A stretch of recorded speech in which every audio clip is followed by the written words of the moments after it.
This is the December 2021 edition, so Ask Me Anything. This is your chance to ask the treasurer what's on your mind, and his opportunity to tell you what's on his. So with that, we'll get started. Treasurer Folwell. Thank you, Dan. Thank you all for joining us.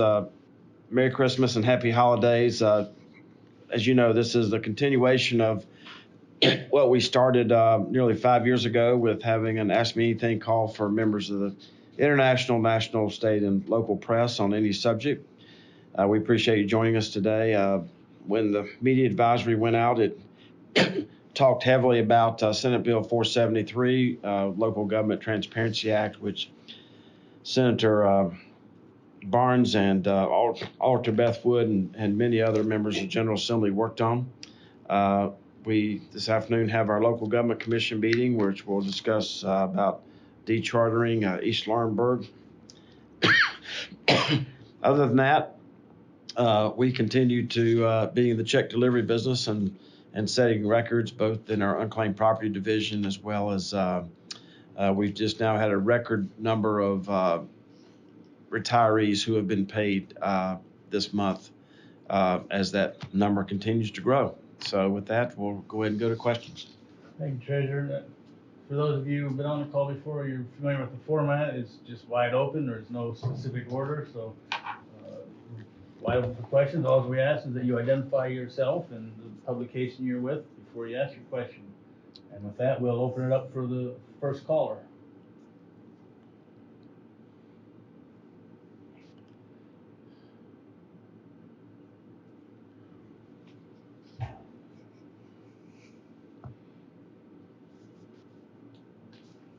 Someone have a question for us?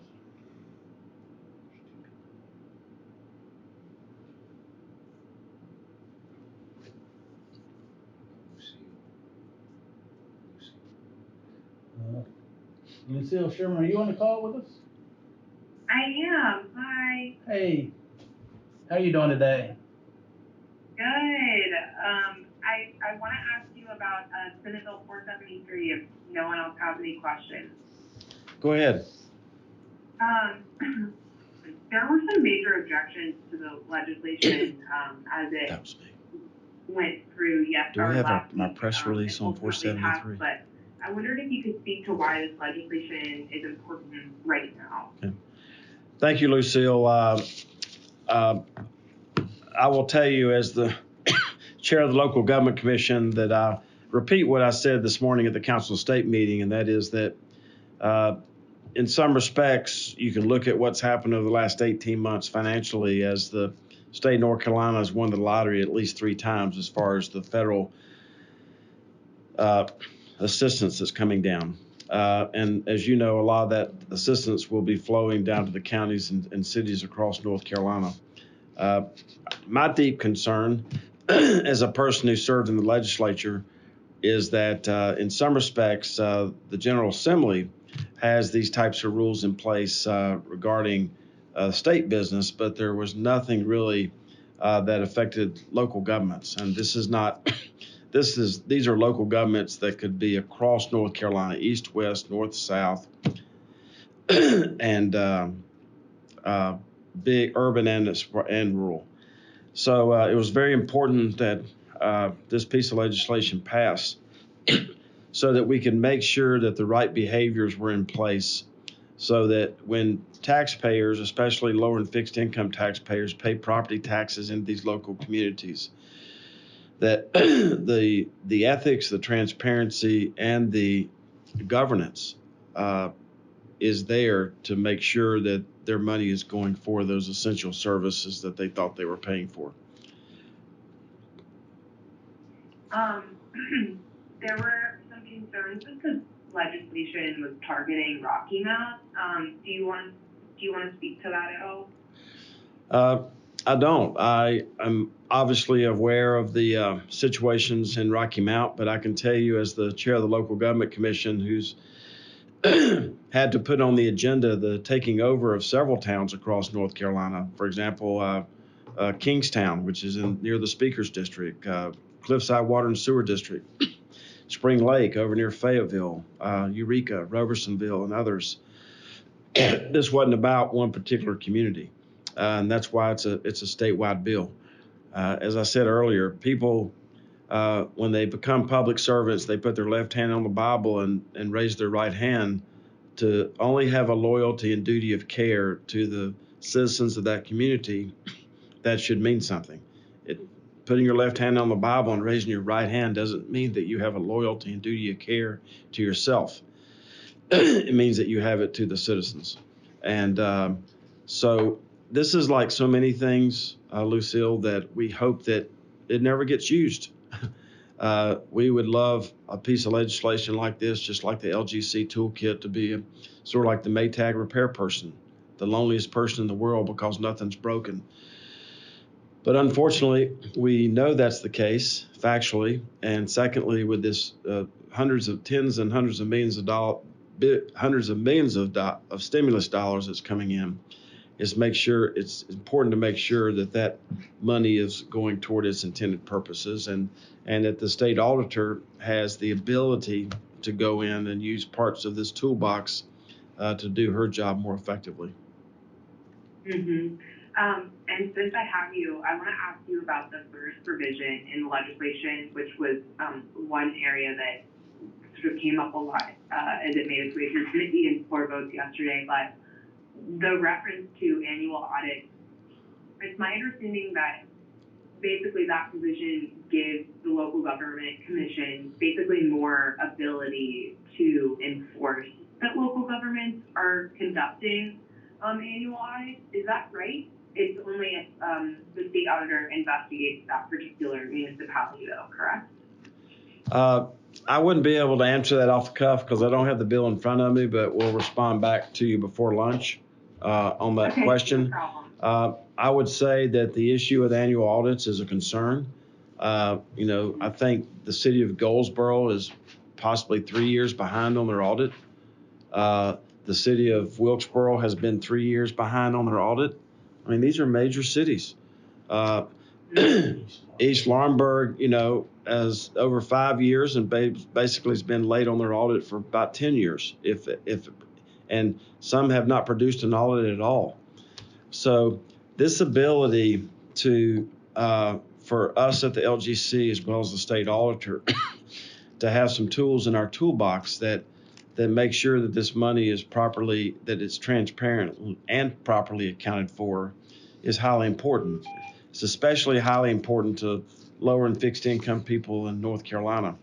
When you look at it, their property taxes may be the biggest tax they pay, depending on what their spending habits are at the grocery store. So it's probably not the state income tax, and it's probably not the sales tax, but it's the property tax. So for especially lower and fixed income people to know that their money is going toward the right things in a transparent way is very important. The other thing I'll just add to this in closing, and be glad to answer any follow-up questions you might have, is that there's only one state auditor. There's only one state treasurer. The local government commission only has 37 people in it. There are 1,300 entities that report to the local government commission. I don't know how many employees State Auditor Beth Wood has, but it's not thousands. My point is that we had to have tools in our toolbox that we can effectively use to actually fix a problem. And I want to mention, because I don't think we've talked about this in the past, we always talk about, the ones that we're having to take over or we have issues with. I point a finger toward Aurora, North Carolina. Ahoskie, excuse me. Ahoskie, North Carolina is a community that was flat on its back. Governance, zero. Transparency, zero. Financial accountability, zero. Upside down in terms of their fund balance, zero. That was 7 years ago. I don't think you've seen any big economic development announcements going to Ahoskie, North Carolina. And they have figured out what's right. They've made the tough choices, and they're off the unit assistance list. They're living within their means. They're balancing their budget. They're building reserves. I mean, this is just an example, a great example of a community with no tailwind at all, actually figuring out what's right and getting it right. So I just want to make sure that we applaud the local elected officials who are from all genders, all races, and all political parties, I presume. I have no idea, who have gotten that community going in the right direction. And we have hopes that this will play out in other parts of North Carolina too. Mm-hmm. That's all the questions I have for you. Thanks so much for answering my stream of questions. I appreciate it. Well, that's what the purpose of this call is, and there's no filters. And like in your paragraph 1 question, if I don't know the answer to something, I'm not going to BS through it. I'm just going to tell you, and we'll get back to you before lunch. Gotcha. Thank you so much. Bye, Lucille. And Bye. if you have any follow-up questions you think of later, just shoot me an email. It's Dan. Okay, great. Thank you. But it's paragraph 1 of the bill, right? Yes. Okay, all right. We'll zero in on that.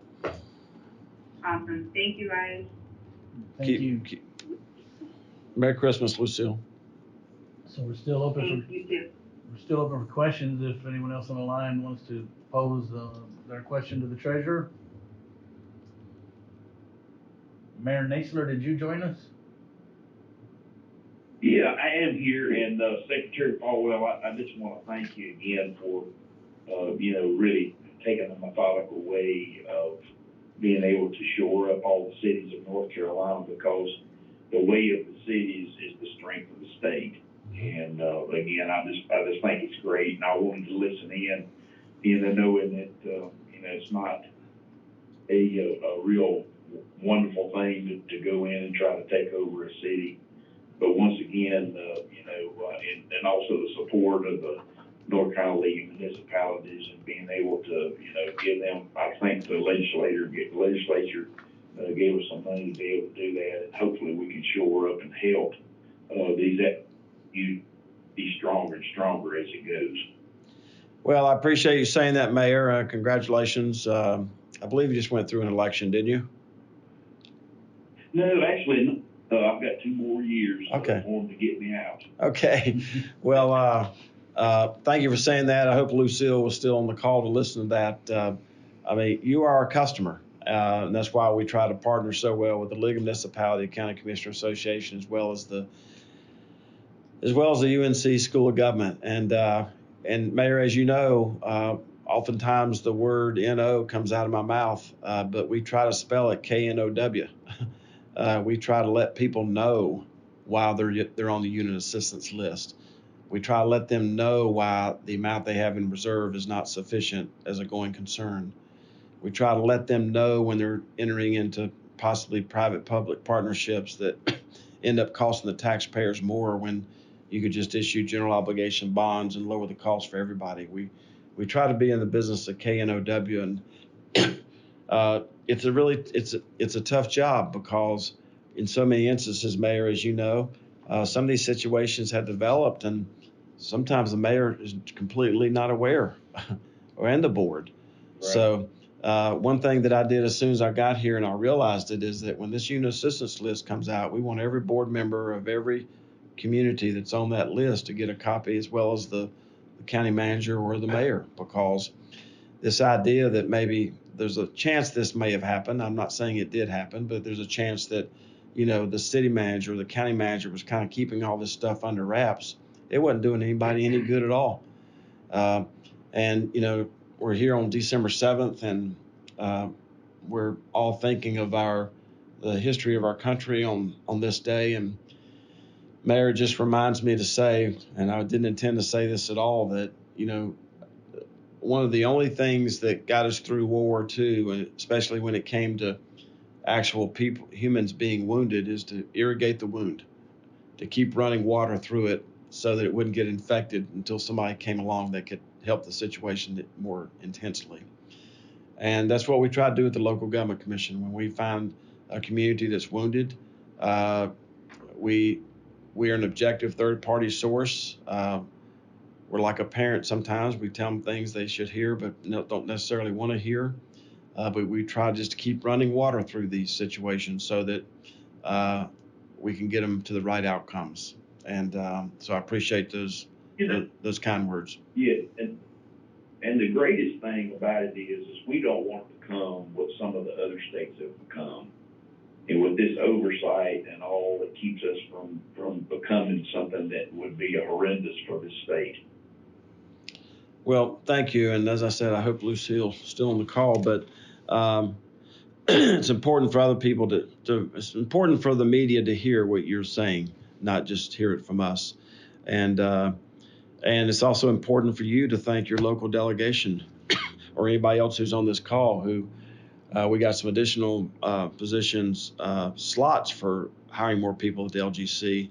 The money didn't come with it, but at least we have the positions.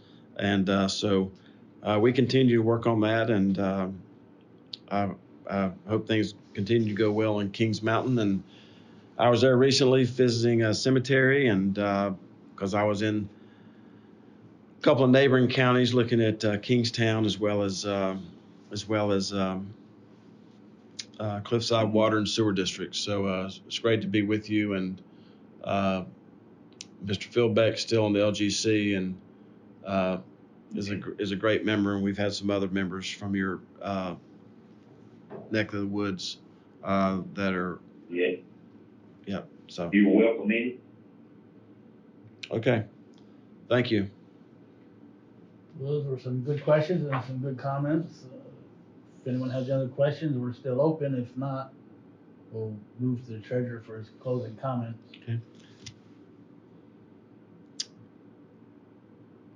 All right. Well, thank you for joining us. I was trying to think of Ed Munn is the LGC member from your neck of the woods, mayor, who was on the local government commission for a number of years. So a lot of the hard work that he did with his subject matter expertise. So with that, I want to wish everybody a happy holidays, Merry Christmas. We'll have this call again in the new year. We are working really hard right now to make sure that we are able to operationalize the budget. As you know, we're on an annual calendar year for our state health plan. We deduct premiums in December for the January benefit. A lot of people make benefit changes in January, and there's a Herculean effort going on at the Treasurer's Office, Office of State Controller, the Office of State Management Budget, and Office of State Human Resources to try to make sure we get this right. We have a lot of state employees who possibly live week to week, and to over or underpay them is not a good thing. It puts them in a vortex. So if you have a $600 premium for health care and for their family and you get that wrong, that could be a whole week out of the month's salary. So keep praying for us in this regard, because we're doing everything we can to make sure it's in the oven correctly, so that we can start the new year right. So thank you all very much for joining us, and please feel free to reach out to Frank or Dan or anybody else at the communications office if you need more information going forward. Thank you. We'll see you all in January.